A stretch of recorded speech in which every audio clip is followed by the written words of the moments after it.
బాప్తిసం పొందినటువంటి మనమందరం కూడా కొన్ని పాఠాలు నేర్చుకుంటూ ఉంటాం మనం బాప్తిసం ముందు. కొన్ని పాఠాలు మనం ఆలోచన చేసినట్లయితే ఎబ్రి పత్రిక 6వ అధ్యాయము మొదటి నుండి మనం చూసినట్లయితే, అంటే బాప్తిసం పొందక మునుపు వినవలసిన పాఠాలు ఇవి. మూల పాఠాలు అన్నాడు బైబిల్ గ్రంథంలో మూల పాఠాలు అని బోధించారు. ఒకటే నిర్జీవ క్రియలు, 2 మారు మనసు, 3 దేవుని యందు విశ్వాసము, 4 బాప్తిసం గుర్చిన బోధ, 5 హస్త నిక్షేపములు, 6 మృతుల పునరుద్ధానము, 7 నిత్యమైనటువంటి తీర్పు. అంటే ఒక మనిషి బాప్తిసం పొందక మునుపు వినవలసినటువంటి పాఠాలు ఇవి.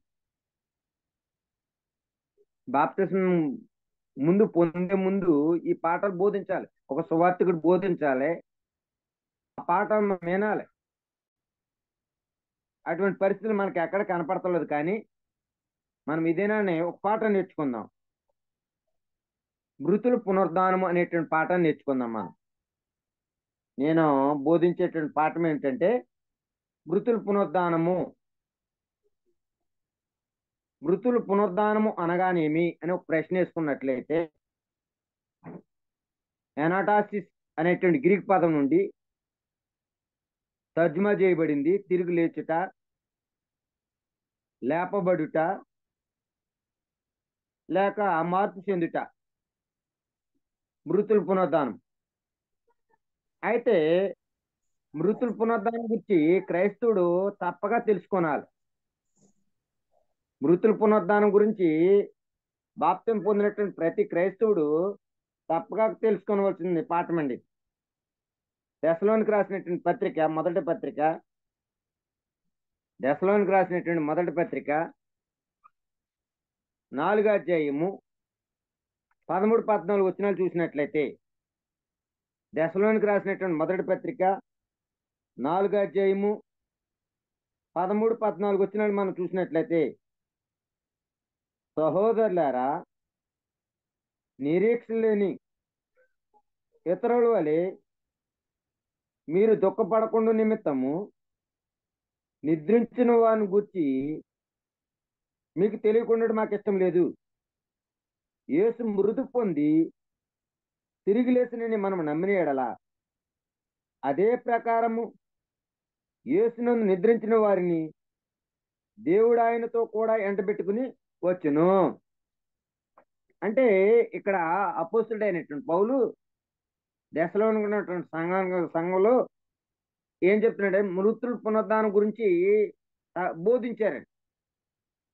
అంటే మృతుల పునరుద్ధానం అంటే చనిపోయినటువంటి వారు తిరిగి లేచుట. అంటే భౌతికంగా శరీరము విడిచిపెట్టినట్టు చనిపోయినటువంటి వారు, శరీర మరణం నుండి చనిపోయినటువంటి వారు తప్పక తిరిగి లేస్తారు. అందుకనే క్రైస్తవ యొక్క జీవితము మృతుల పునరుద్ధానం మీదే ఆధారపడి ఉన్నదండి. అయితే మనం ఒకసారి చూసినట్లయితే మృతుల పునరుద్ధానం గురించి విశ్వాసంలో రకరకాలైన అభిప్రాయాలు ఉన్నాయండి. దేని గురించి? మృతుల పునరుద్ధానం గురించి. ఈ లోకంలో విశ్వాసంలో రకరకాల అభిప్రాయాలు ఉన్నాయండి. మన బైబిల్ గ్రంథం చూసినట్లయితే సద్దుకయ్యులు, పరిసయ్యులు మనం చూసినట్లయితే సద్దుకయ్యులు, పరిసయ్యులు వీళ్ళలో మనం చూసినట్లయితే 2 యూదుల నుండి వచ్చినటువంటి తెగలండి వీళ్ళు. సద్దుకయ్యులు, పరిసయ్యులు అనేటువంటి వారు యూదుల నుండి వచ్చినటువంటి 2 తెగలండి. అంటే గ్రీకు మాట్లాడేటువంటి వాళ్ళు, ఎబ్రి భాష మాట్లాడేటువంటి వారండి. గ్రీకు, ఎబ్రి భాష మాట్లాడేటువంటి వారు అంటే యూదుల్లో 2 తెగలు. వీళ్ళలో గ్రీక్ భాష మాట్లాడేటువంటి వారు ఎవరంటే సద్దుకయ్యులు. వీళ్ళు అంటే మృతుల పునరుద్ధానం లేదు అని అంటారండి. అంటే యూదులలో 2 తెగల్లో ఒక తెగ గ్రీక్ భాష మాట్లాడేటువంటి వారు ఏం మాట్లాడుతున్నారంటే సర్జికలు పునరుద్ధానం లేదు అని అంటున్నారండి. మనం ఒకసారి చూసినట్లయితే అపోస్తుల కార్యములు అపోస్తుల కార్యములు 23 అధ్యాయము అపోస్తుల కార్యములు 23 అధ్యాయము 8వ వచనం చూసినట్లయితే 23 అధ్యాయము 8వ వచనం మనం చూసినట్లయితే సద్దుకైలు పునరుద్ధానం లేదనియు దేవదూత అయినను ఆత్మయను లేదని చెప్పుదురు, కానీ పరిచయులు రెండు కలవని ఒప్పుకుందురు. అంటే ఇక్కడ సద్దుకైలు పరిచయులు అంటే యూదుల్లోనే రెండు తెగల మాట, రెండు భాషలు మాట్లాడేటువంటి వారు. అంటే గ్రీక్ భాష మాట్లాడేటువంటి వాళ్ళు ఎవరంటే సద్దుకైలు. వీళ్ళు ఏం మాట్లాడతారంట? మృతులు పునరుద్ధానం లేదంటారంట. ఎబ్రి భాష మాట్లాడేటువంటి వాళ్ళు ఎవరంటే పరిచయులు మాట. వీళ్ళు మృతుల పునరుద్ధానం ఉన్నదని నమ్ముతారండి. అయితే నేడు బాప్తిసం పొందినటువంటి క్రైస్తవుడు కూడా సరైనటువంటి అవగాహన లేదండి. ఎందుకంటే కొరింథీలో వారు కొందరు మృతుల పునరుద్ధానం లేదని నమ్మరు. మనం ఒకసారి చూసినట్లయితే కొరింథీ రాసినటువంటి మొదటి పత్రిక 15వ అధ్యాయము, కొరింథీ రాసినటువంటి మొదటి పత్రిక 15వ అధ్యాయము 12వ వచనం చూసినట్లయితే 15-12 మనం చూసినట్లయితే క్రీస్తు మృతుల్లో నుండి లేపబడి ఉన్నాడని ప్రకటింపబడుతుండగా మీలో కొందరు మృతుల పునరుద్ధానం లేదని ఎట్లు చెప్పుతున్నారు. అంటే అపోస్తుడైనటువంటి పౌలు అంటే మృతుల పునరుద్ధానం లేదని కొంతమంది బాప్తిసం పొందినటువంటి క్రైస్తవులు కూడా ఏం చెప్తున్నారండి? లేదని చెప్తున్నారండి. అయితే మనం ఒకసారి చూసినట్లయితే 4వదిగా మనం ఎవరు ముస్లిమ్స్ మనం చూసినట్లయితే వీళ్ళు కూడా మృతుల పునరుద్ధానం ఉన్నదని నమ్ముతున్నారండి. ప్రతి క్రైస్తవుడు కూడా మృతుల పునరుద్ధానం ఉన్నదని నమ్మాలండి. గ్రంథం చెప్పేది ఏంటంటే సద్దుకైలు అయితే కొంతమంది ఏమంటున్నారండి? మృతుల పునరుద్ధానం లేదంటున్నారండి. పరిచయులు అయితే ఏమంటున్నారంటే మృతుల పునరుద్ధానం ఉందని నమ్ముతున్నారండి. క్రైస్తవులు కూడా రక్షింపబడినటువంటి క్రైస్తవులు కూడా సరైనటువంటి అవగాహన లేదండి. ముస్లింస్లు అయితే వాళ్ళకి గ్రంథం లేకపోయినప్పటికీ వాళ్ళ గ్రంథం ప్రకారంగా మృతుల పునరుద్ధానం ఉంది, చనిపోయినటువంటి వారు తిరిగి లేస్తారని నమ్మేటువంటి వారు. అయితే మనం ఒకసారి చూసినట్లయితే మొట్టమొదటిగా మృతుల పునరుద్ధానం నమ్మినటువంటి వ్యక్తి ఎవరని మనం ఆలోచన చేసినట్లయితే బైబిల్ గ్రంథం నుండి అంటే అన్ని కాలాల్లో మృతుల పునరుద్ధానం నమ్మరండి. అంటే పితరుల కాలంలో నంబరు, మోసే కాలంలో ఉన్నటువంటి వారు నంబరు, మన కాలంలో ఉన్నటువంటి వారు చాలా మందికి అవగాహన లేదు. అయితే మొట్టమొదటిగా ఇక్కడ మనం చూసినట్లయితే మృతుల పునరుద్ధానం నమ్మినటువంటి వ్యక్తి ఎవరంటే అబ్రహామే. మనం ఒకసారి చూసినట్లయితే ఎబ్రి రాసినటువంటి పత్రిక 11వ అధ్యాయము,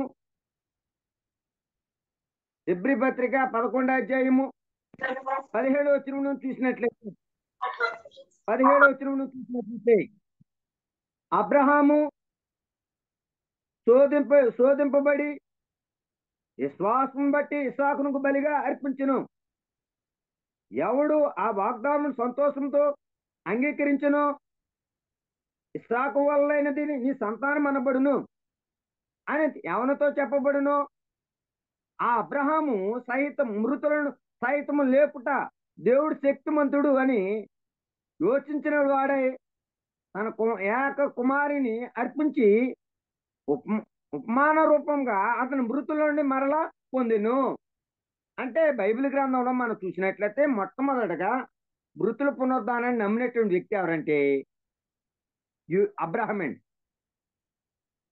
అబ్రహాం కాలంలో ముందు ఎవరు చనిపోలేదండి. చనిపోయినటువంటి వారు తిరిగి లేచినట్టుగా ఆయన ఎక్కడ చూడలేదండి. తనకి సంతానాన్ని ఇస్తానని వాగ్దానం చేశాడండి. ఆదికాండం 12వ అధ్యాయంలో యవన కాలంలో వృద్ధాప్యానికి వచ్చిన తర్వాత సంతానం పొందాడండి అబ్రహాం. లేక పుట్టినటువంటి కుమారుని బలిగాడండి. దేవుడు ఆ బలి వెనకడుగేయలేదండి. అంటే మృతులను సహితం లేపగలిగినటువంటి వాడు దేవుడు సర్వశక్తిమంతుడే అని మృతులు పునరుద్ధానాన్ని నమ్మాడండి. మొట్టమొదటి కాలం పితరుల కాలంలోనే అబ్రహాం మొట్టమొదటిగా నమ్మాడు. మనం ఒకసారి చూసినట్లయితే మరి ఎవరు నమ్మారండి? మనం ఒకసారి చూసినట్లయితే యోబు గ్రంథము 19వ అధ్యాయము, యోబు గ్రంథము 19వ అధ్యాయము 25, 27 వచ్చినాడు మనం చూసినట్లయితే యోబు గ్రంథము 19వ అధ్యాయము 25, 27 వరకు చూసినట్లయితే, అయితే నా విమోచకుడు సజీవుడనియు తరువాత ఆయన భూమి మీద నిలుచునని నేను ఎరుగుదును.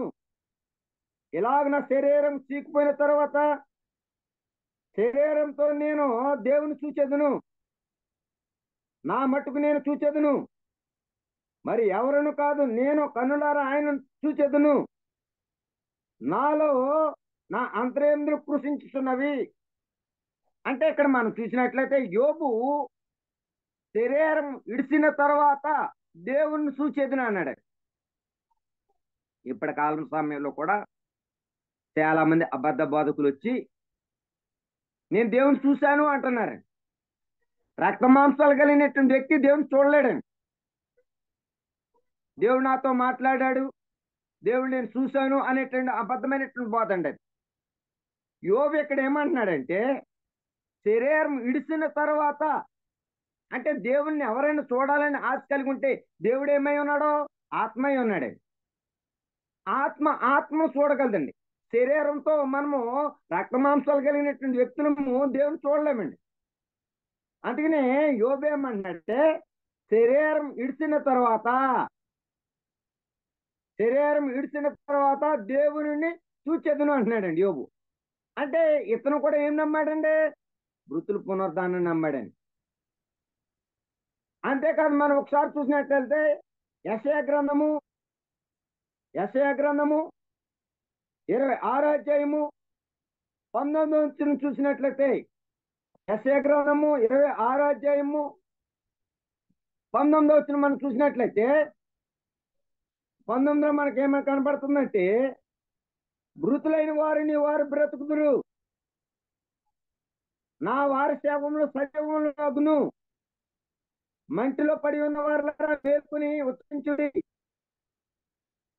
నీ మంచు ప్రకాశమైన మంచు భూమి తనలోని ప్రేతలను సజీవులుగా చేయును. అంటే ఇక్కడ యెషయా ప్రవక్త ఏమని మాట్లాడుతున్నాడంటే మృతులైన వారందరూ కూడా బ్రతుకుదురు. అంటే చనిపోయినటువంటి వ్యక్తులు ఏం చేస్తారంటే చనిపోయినటువంటి వ్యక్తులు తిరిగి లేస్తారు అని యెషయా ప్రవక్త మాట్లాడుతున్నాడండి.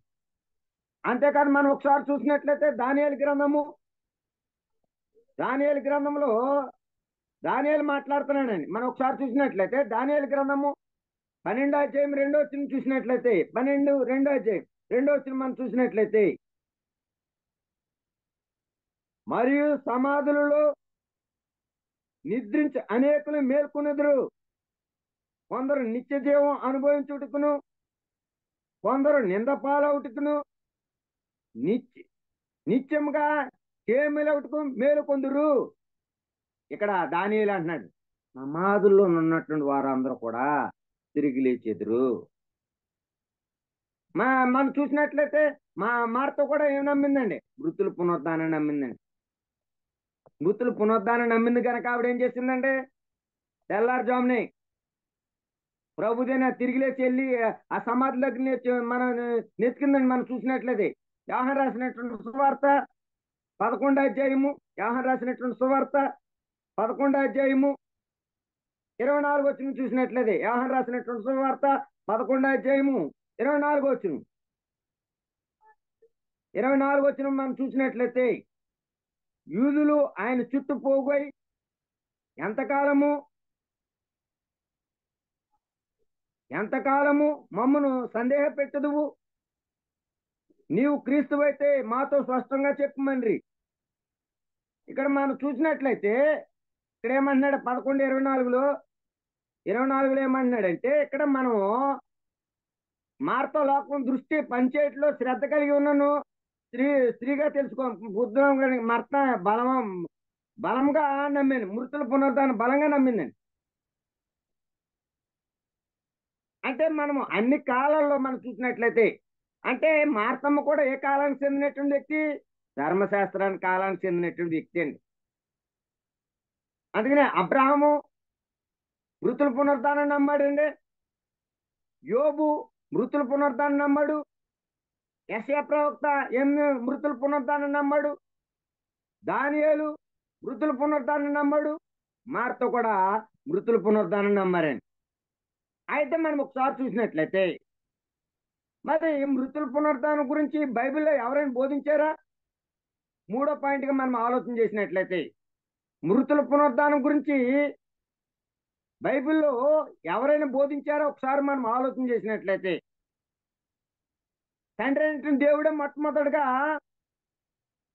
మొట్టమొదటిగా మనం చూసినట్లయితే దేవుడే మృతుల పునరుద్ధానం గురించి మాట్లాడాడండి. యెషయా గ్రంథము 13:14 నుండి మనం చూసినట్లయితే, పాతాళం నుండి విమోచించేదును అంటున్నాడండి. అంటే చనిపోయినటువంటి వ్యక్తి ఎక్కడికి వెళ్ళాలండి? పాతాళలోకానికి వెళ్ళాలి. పాతాళంలో రెండు స్థలాలు ఉన్నాయండి. అంటే మనం పరలోకం నుండి వచ్చినటువంటి వాళ్ళము, భూలోకము, పాతాళలోకము. అంటే బ్రతుకున్నప్పుడు మనం ఎక్కడ ఉన్నాం? భూలోకంలో ఉన్నాం. చనిపోయిన తర్వాత ఒక మనిషి ఆత్మ ఎక్కడికి వెళ్తాదంటే పాతాళలోకానికి వెళ్తాది. పాతాళంలో నుండి విమోచించదును అంటున్నాడు తండ్రి అయినటువంటి దేవుడు అంటున్నాడు. అంటే మృతుల పునరుద్ధానం గురించి మొట్టమొదటిగా బోధించినటువంటి వ్యక్తి ఎవరంటే తండ్రి అయినటువంటి దేవుడు అండి. యెషయా గ్రంథము 13:14 మనకు కనపడుతుందండి. అంతేకాదు మనం చూసినట్లయితే యేసుక్రీస్తు కూడా మృతుల పునరుద్ధానం గురించి బోధించాడండి. యోహాను రాసినటువంటి సువార్త 5:28 నుంచి చూసినట్లయితే, దీనికి ఆశ్చర్యపడకుడి, ఒక కాలం వచ్చుతున్నది, ఆ కాలమున సమాధుల్లో ఉన్న వారందరూ ఆయన శబ్దం విని, మేలు చేసిన వారు జీవ పునరుద్ధానమునకు, కీడు చేసిన వారు తీర్పు పునరుద్ధరణకు బయటకు వచ్చేదురు. అంటే ఇక్కడ సమాధుల్లో ఉన్నటువంటి వారందరూ కూడా బయటకు వచ్చేదురు అంటున్నాడండి. అంటే యేసుక్రీస్తు కూడా దేని గురించి మాట్లాడారంటే, భూమి మీద బ్రతుకుండగా మాట్లాడిన 33.5 సంవత్సరాలు భూమి మీద బ్రతుకుండగా మాట్లాడిన మాటలండి. ఆ మాటలు ఏమంటున్నాడంటే, యేసు ప్రభు కూడా దేని గురించి మాకు బోధించారంటే మృతుల పునరుద్ధానం గురించి బోధించారండి. అంటే సమాధుల్లో ఉన్నటువంటి వారు బయటకు వచ్చేదురు, అంటే చనిపోయినటువంటి వ్యక్తి మరలా తిరిగి లేస్తాడో అని యేసుక్రీస్తు బోధించాడండి. మరి యేసుక్రీస్తు వెళ్ళిపోయిన తర్వాత అట్టి అధికారాన్ని ఎవరిచ్చారంటే తండ్రి అయిన దేవుడు అపోస్తులకు ఇచ్చారండి. అపోస్తులు కూడా దాని గురించి మాట్లాడారండి. మనం ఒకసారి చూసినట్లయితే అపోస్తుల కార్యములు 4:1-2 మనం చూసినట్లయితే, అపోస్తుల కార్యములు 4:1-2 మనం చూసినట్లయితే, వారు ప్రజలతో మాట్లాడుతుండగా యాజకులను, దేవాలయపు అధిపతి సద్దుకయ్యులను వారు ప్రజలు బోధించుట యేసుని బట్టి మృతుల్లో నుండి పునరుద్ధానం కలిగినని ప్రకటించుటకు చూసి కలవరపడి వారి మీదకి వచ్చిరి.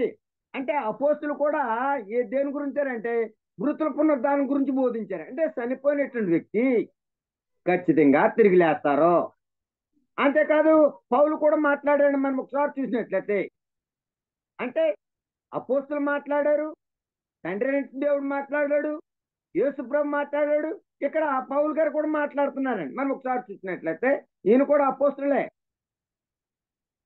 అపోస్తుల కార్యములు 24:14-15 మనం చూసినట్లయితే, 14-15 ధర్మశాస్త్రమందును ప్రవక్తల గ్రంథమందును వ్రాయబడిన అన్నియు నమ్మి నీతిమంతులకును అవినీతిమంతులకును పునరుద్ధానము కలుగబోచున్నదని వీరు నిరీక్షించున్నట్టు నేను కూడా దేవుని యందు నిరీక్షణ ఉంచి వారు మతభేదముల పేరు పెట్టి ఈ మార్గం చొప్పున నా పితరుల దేవునిని సేవించుతున్నానని తమరి యొద్ద ఒప్పుకొనుచున్నాను. అంటే ఇక్కడ పౌలు గారు కూడా ఏమన్నారంటే మృతుల పునరుద్ధానమును పౌలు నమ్మి నిరీక్షించాడు. అంటే నిరీక్షణ అంటే ఎదురు చూడడం అంటే పౌలు ఇంత వాక్యం బోధించినటువంటి పౌలు మృతుల పునరుద్ధానము ఉన్నదని నమ్మి ఆయన నిరీక్షణతో ఎదురు చూశాడు. అంతేకాదు యోహాను గారు కూడా మాట్లాడుతున్నాడు. మనం ఒకసారి చూసినట్లయితే ప్రకటన గ్రంథము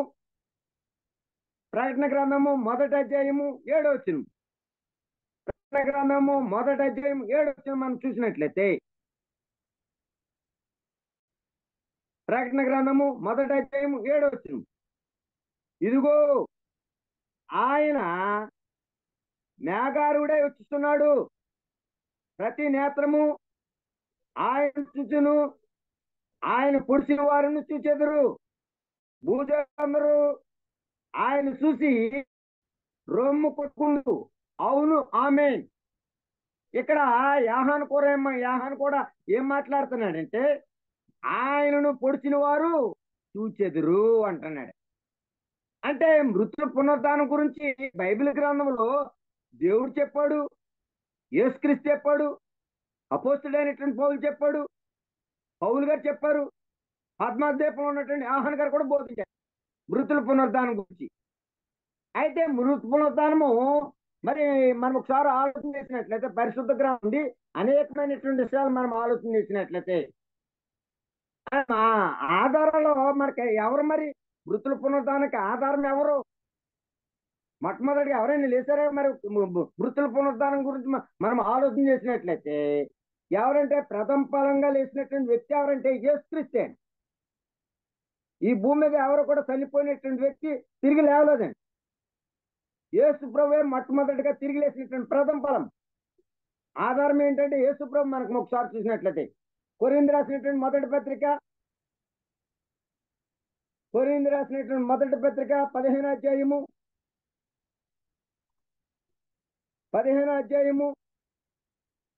20-21 వచనం చూసినట్లయితే, ఇప్పుడైతే నిద్రించిన వారిలో ప్రథమ ఫలంగా క్రీస్తు మృతుల నుండి లేపబడి ఉన్నాడు. మనుషుల ద్వారా మరణం వచ్చును గనక మనుషుల ద్వారానే మృతుల పునరుద్ధానము కలిగును.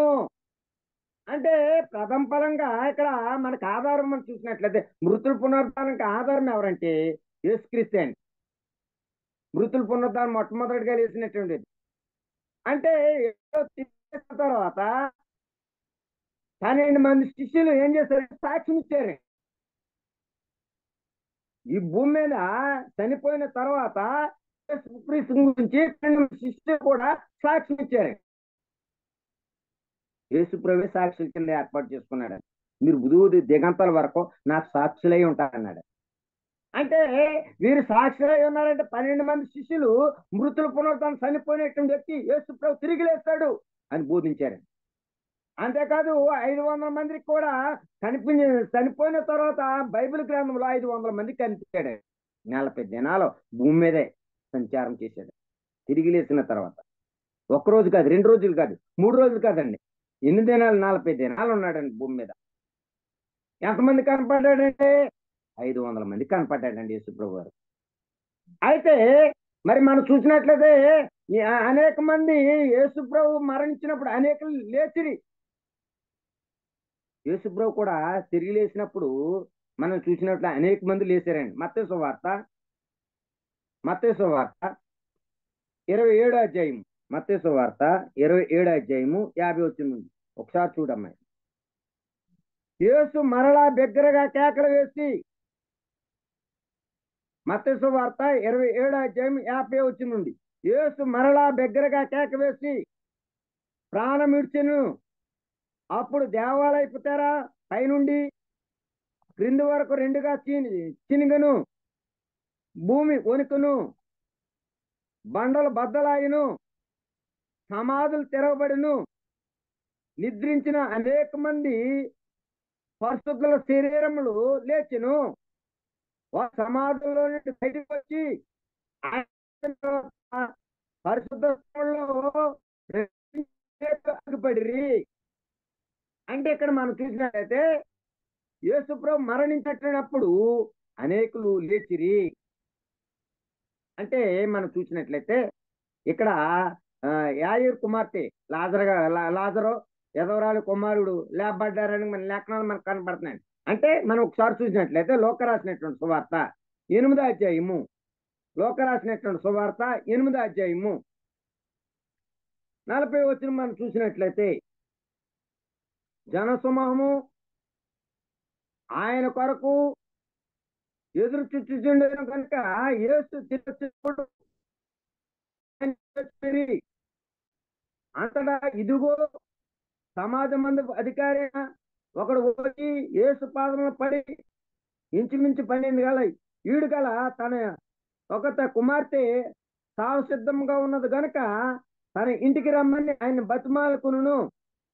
ఆయన వెలుచుండగా జనసమూహం ఆయన మీద పడుచుండిది. అప్పుడు 12 వేల నుండి రక్తస్రావం గల స్త్రీని యవని చేత స్వస్థత పొందినది ఆయన వెనుక వచ్చి ఆయన వస్త్రపు చెంగు ముట్టెను. వెంటనే ఆమె రక్తస్రావం నిలిచెను. నన్ను ముట్టినది ఎవరని యేసు అడగా మనం చూసినట్లయితే లేఖనాల్లో మనం చూసినట్లయితే 56 వచ్చిన వరకు చూసినట్లయితే ఇక్కడ చనిపోయినటువంటి వారిని యేసు తిరిగి లేపాడు. అంటే అంటే చనిపోయినటువంటి వ్యక్తి ఖచ్చితంగా తిరిగి లేస్తాడు. చనిపోయినటువంటి వ్యక్తి తిరిగి లేస్తాడు అని మనం నమ్మాలని. అయితే మనం చూసినట్లయితే 5వదిగా మనం చూసినట్లయితే పునరుద్ధానం తర్వాత వారు ఎట్లా ఉంటారండి? చనిపోయిన తర్వాత ఒక మనిషి ఎట్లా ఉంటారు? చాలా మంది చెప్తున్నారు, మేము అజ్ఞాపకత కూడకాలకు వెళ్తున్నాం, ఆధారం కూడికి వెళ్తున్నాం. చనిపోయినటువంటి వ్యక్తి మళ్ళా రక్త మాంసాలు కలిగినటువంటి రూపంతో కనపడ్డాడని, వారితో మాట్లాడాడని బోధించేటువంటి వాళ్ళు ఉన్నారండి. అమ్మా నీ కుమారుడు చనిపోయాడమ్మా, నాకు కనపడ్డాడమ్మా, నాకు దర్శనం ప్రార్థన ఉపవాసం ఉండగా ప్రార్థన చేయగా నాకు కనపడ్డాడమ్మా అని బోధించేటువంటి వారు ఉన్నారు. అయితే ఇప్పుడు ఉన్నటువంటి శరీరాలు ఉండవండి. ఇప్పుడైతే నేను బ్రతుకున్నాను, నా శరీరం కనపడుతుంది. నేను చనిపోయిన తర్వాత నా శరీరం కనపడదు. అయితే శరీరం వాళ్ళే ఉండుదురా అన్నాడండి. మనం పునరుద్ధానం తర్వాత ఎట్లా ఉంటాం? శరీరం వల్ల ఉంటాం. ఏ శరీరంతో ఉంటాం మనము? మహిమ శరీరంతో ఉంటాను. రాసినటువంటి పత్రిక 15వ అధ్యాయం 35 నుండి 49 వచ్చిన వరకు కనపడుతుంది. కొరింథీ రాసినటువంటి మొదటి పత్రిక 15వ అధ్యాయము 35 నుండి 49 వచ్చిన వరకు. అంతేకాదు పునరుద్ధానం తర్వాత మళ్ళీ రక్త మాంసాలు ఉండమండి. మనం ఒకసారి చూసినట్లయితే కొరింథీ రాసినటువంటి పత్రిక 15వ అధ్యాయం 50 వచనంలో మనం చూసినట్లయితే 15వ అధ్యాయము 50 వచనంలో మనం చూసినట్లయితే మొదటి పత్రిక 15వ అధ్యాయము 50 వచనం. అమ్మ నాకు కొంచెం సహకరించమ్మా. 15వ అధ్యాయం 50 వచనం. సహోదరులారా, నేను చెప్పినది ఏమనగా రక్త మాంసములు దేవుని రాజ్యం స్వతంత్రించుకున్న నేరము క్షేత అక్షేతను స్వతంత్రించుకున్నదు. అంటే ఈ రక్త మాంసాలు జరిగినటువంటి శరీరము ఎక్కడ ఉన్నదండి? తిరిగి లేచిన తర్వాత కనపడమండి. మనం ఎలా ఉంటామంటండి? దూతల వల్ల ఉంటామంటండి. దూతలు అంటే తెలుసు కదండి, స్త్రీలింగం కాదు, పురుషలింగం కాదండి, ఇటు ఆడ కాదు, మగ కాదండి. మనం చూసినట్లయితే దేవతలు మనకు కనపడిన నేను చాలాసార్లు చూశానండి. నేను ఒక రైతునండి, పొలాల్లో నీరు పెట్టుకుంటూ ఉంటాను. నేను మాది మెట్ట వ్యవసాయం. ఆ పొలంలో నీరు పెట్టుకున్నప్పుడు రాత్రికాల సమయంలో నాకు కనపడుతూ ఉంటాను. అటు ఆడ మనిషిగా కాపాడతారు, అక్కడికి వెళ్తే ఏం కనపడతాను. అంటే దేవతలు అనేటువంటి వాళ్ళు ఉన్నప్పటికీ మనం ఎలా ఉంటామంటే చనిపోయిన తర్వాత దేవదూతల్లా ఉంటాయి. మనం ఒకసారి చూసినట్లయితే లోక రాసినటువంటి సువార్త 20వ అధ్యాయము, లోక రాసినటువంటి సువార్త 20వ అధ్యాయము 34 నుండి 36 వచ్చిన వరకు కనపడతాడండి. ఎలా ఉంటాయంటే దూతల వలె ఉంటామంటండి. దూతల వలె ఉంటామంటండి. అంతేకాకుండా మనం చూసినట్లయితే ఫిలిప్పీ రాసినటువంటి పత్రిక 3 అధ్యాయం 21 చూసినట్లయితే మహిమా శరీరాన్ని కలిగి ఉంటామండి. ఎలా ఉంటామంటే దూతల వలె ఉంటామని లోక వార్తలో మనం చూడగలుగుతున్నాం. ఫిలిప్పీ రాసినటువంటి పత్రిక 3 అధ్యాయము 21 చూసినట్లయితే ఫిలిప్పీ రాసినటువంటి పత్రిక 3 అధ్యాయము 21 చూసినట్లయితే 3:21 అండి. సమస్తము తనకు లోపరుచుకున్న దానిని శక్తిని బట్టి ఆయన మన శరీరమును తన మహిమ గల శరీరమునకు సమరూపం గల దానిగా మార్చును. అంటే పునరుద్ధానం తర్వాత మనం ఎట్లా ఉంటామంటే మహిమా శరీరం కలిగి ఉంటాం. అంతేకాదు మృతులు పునరుద్ధానం అవున తర్వాత మరణం ఉండదండి. మనకు మరణం ఉండదు. భౌతిక మరణం ఇప్పుడే అండి భూమి మీద ఉండగానే. ఒకవేళ తిరిగి లేసామనుకోండి, ఆ జీవ గ్రంథంలో మన పేరు రాయబడి ఉంది అనుకోండి, దేవునికి ఇష్టమైనటువంటి బోధల ప్రకారంగా మన జీవితాలు కొనసాగించామనుకోండి, రెండో మరణం మనకి ఉండదండి. రెండో మరణం ఎవరికి ఉంటుందండి? ఎవరైతే దేవుని అంగీకరించరో, దేవుని యందు ఎవరైతే భయము భక్తి కలిగి ఉంటారో, ఎవరైతే దేవునికి వ్యతిరేకంగా తిరుగుతూ ఉంటారో వాళ్ళకి రెండో మరణం. అందుకని రెండో మరణం తప్పించడానికే తండ్రి అయినటువంటి దేవుడు యేసుక్రీస్తుని ఏర్పాటు చేసుకున్నాడండి. మరణం మరణం ఉండదు మనకి. కొరింథీ రాసినటువంటి మొదటి పత్రిక 15 అధ్యాయం 42 నుండి 49 కనపడుతుంది అండి మనకి. కొరింథీ రాసిన మొదటి పత్రిక 15 అధ్యాయం 42 నుండి 49 వరకు ఉంటుంది. అయితే శరీరం తర్వాత ఎట్లా ఉంటారంటే ఇప్పుడున్నటువంటి శరీరాలు ఉండవు, ఇప్పుడున్నటువంటి రక్త మాంసాలు ఉండవు. మనం ఎలా ఉంటామంటే దూతల వలె ఉంటామండి. మహిమా శరీరం కలిగి ఉంటామండి. మరణం ఉంది, మరణం ఉండదండి మనకి. అయితే మహిమా శరీరము దేని పోలి ఉండేను? మహిమా శరీరం దేని పోలి ఉంటది?